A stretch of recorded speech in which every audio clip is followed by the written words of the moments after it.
71 years old. She says, honey, I would appreciate it if you didn't do this anymore. It really scares me. And she has been so supportive of me over the 50 years of racing. I said, well, I didn't know that. Why didn't you say something? That was my last run for that year. And she says, honey, you're just having so much fun. She said, I just didn't want to stop you, but I just don't want you to do it anymore. She says, you know, you're getting old. If you have a crash or something, it might kill you. And so I just honored her wish. I never drove a Top Fueler again. So then Dodge came out with this drag package in 2008. They called me, said they were building 2 cars. They were going to take them to Denver, like me to run one of them and Judy Lilly to run the other one, and just see what the reaction was to the crowd.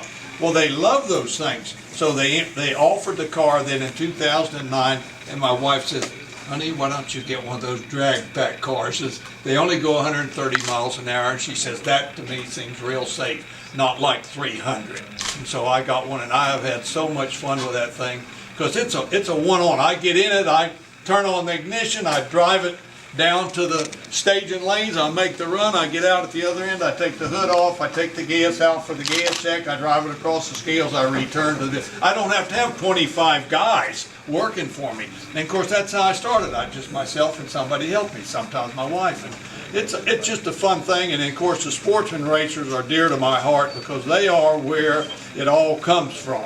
If we didn't have sportsman racers, I know a lot of people don't enjoy watching them go down the track. But big mistake, by the way. That's where the best stuff happens. They a lot are of the time. backbone of the sport. They are so dedicated, and I just enjoy it immensely being down there with them. Big Daddy Don Garlits, the Swamp Rat, originally from Tampa, Florida. One of the best drag racer from Florida, the best drag racer of all time, is a Florida guy. You know, we're on the air now in South Florida as well as worldwide.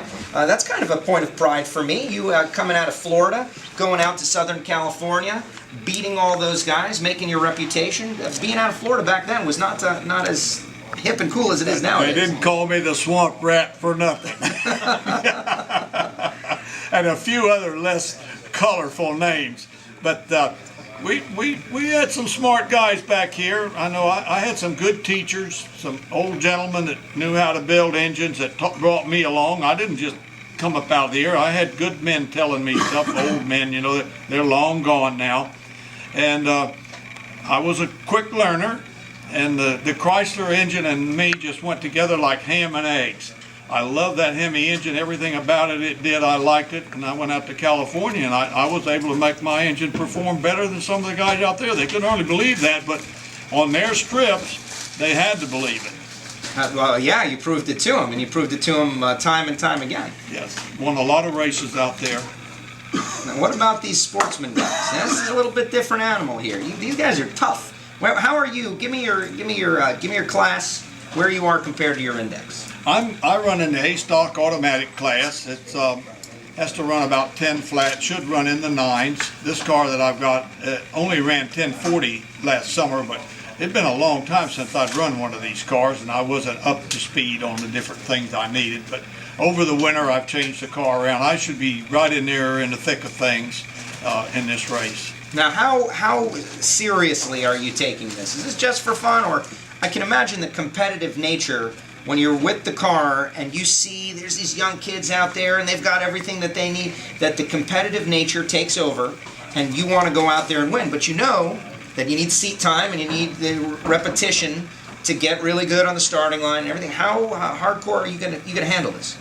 I'm not going to be real hardcore with it. I'm not going to pursue any points. I like to, you know, because I've won so many national events, I can enter any national event I want to. I can imagine. And so I do this one, and I do the Indy and a few others. It's just kind of a fun thing. If I win a race, that'll be fine. If I don't, it ain't going to be no big thing. Like Indianapolis, I had a real good reaction time of 007 against the champion. And he had a 010, so I was proud of that. And the car wasn't running good enough to be up to speed, but it'll be different here. This car has had some major changes made to it. I've been on the dyno, and it looks real good. I'm thinking it'll go right into the 9s. Wow, that would be amazing. And this is a car that people need to understand that you can order. It won't run in the 9s like yours because you're done Garlitsifying it, but the one that someone can buy, you can order this car race ready pretty much from Mopar. That's not exactly true. It's ready for you to make it race ready. You have to choose your transmission, your rear end, and you put the roll cage in. It comes, it's a body in white, and it's all legal, and it's got the Hemi engine in it, and you take over from there. And you don't even get a title with this car because it can never be driven on the street. This is a car for racing, built by Dodge. But they give you a lot of help. They give you the guys to help you if you're just, green and don't know how to do it. See, we have all our own shops and everything, so we're fine. But the average person, they direct them to the different places where they get the stuff done, and it's a really neat package. I love it, man. I guess they're going to build a couple hundred of them all together. Oh, that would be great. Big Daddy Don Garlits with us here on WFO Radio. Big, I was fortunate enough to be in Pomona for the NHRA Legends Dinner. And I don't know how I faked my way in there, but it was really, really slick by me. You, Shirley, the Snake, Bob Glidden, Grumpy Jenkins, John Force, Larry Dixon, Tony, what a wealth of talent. The entire history of the sport sitting up there. I love that. That Snake was loose, wasn't he? Yes, he was. Me and him had a couple of Jack Daniels prior to that, so we wouldn't be all stiff when we got up there. And I'll tell you, we had a good time, and I think the crowd loved it. Oh, no, they absolutely did. I did. I called my dad, and I had it on the phone going over there, because when does that happen? The sport of drag racing is so rich with history, it's kind of tough to break through to the mainstream nowadays with all that's going on. But if we could capsulize that and put that out there, it was just such a good time. Something should be done a couple of times a year. I mean, that was a fundraiser, see, for the Wally Parks Museum out there. But what would be wrong with doing something like that for other charities? There's a lot of good charities that we support. I think it'd be a wonderful idea. The people, we just volunteer our time for it. And what a wonderful fundraiser. That thing was sold out. I tried to get some of my friends tickets. I couldn't do it. Like I said, I snuck in unapproved. Unbelievable. You, Shirley, up there, you had some great things to say about your old rival, Shirley Muldowney. I think people in number 2 rivalry is voted by National Dragster. I took a little exception to that, by the way. One of the great rivalries in all of sports, Garlits and Muldowney. I know she had said a couple of weeks ago that she was maneuvering to try to get back into the sport. You're back in the sport. Drag racing needs Garlits and Muldowney in it in some level. Yes, absolutely. She should not walk away from it. It's not good for her. It's not good for the sport. True. Back then, the two of you guys barnstorming across the country.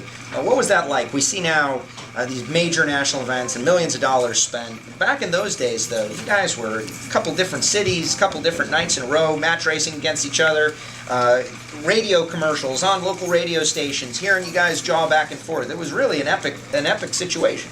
Well, that's how we got our money to run the national events. There weren't any major sponsors like you see today. These cars today, they are completely sponsored. They don't do match races or any of that stuff. Shirley and I did all these shows to get the money up. And I'll tell you what, it was important for us to win. We weren't good friends in those days. I mean, it was a dog-eat-dog deal. I mean, she wanted to win, and I didn't want her to win, because every time she won a race and all my buddies heard about it, I caught so much flack. Because, I was the first one signed her license. Yes, that's how it works. And I strong-armed Tommy Ivo to sign, because he and I match race so much. I said, if you don't sign her license, you won't get any more match races with me. And then Coletta, he liked her, so I didn't have any trouble getting him to sign the license. And, I never forget Richard Tharp, the first one, he said, "You signed her license? Are you crazy?" Because in those days, they didn't weigh the car with the driver. It was by itself. So she was 90 pounds, and we were like 190. She had a 100-pound advantage. And I mean, that's a full tenth of a second automatic. And Tharp, he cussed me out. He said, "You are crazy." And so every time she'd win one and they heard about it, the phone would ring. He got you again, didn't he? Unbelievable. Well, Big, I really appreciate you making the time, and hopefully we get a little normal South Florida sunshine here this weekend. You can go out there and hammer down on those stock guys. Show them what's up. Thank you. Big Daddy Don Garlits with us here.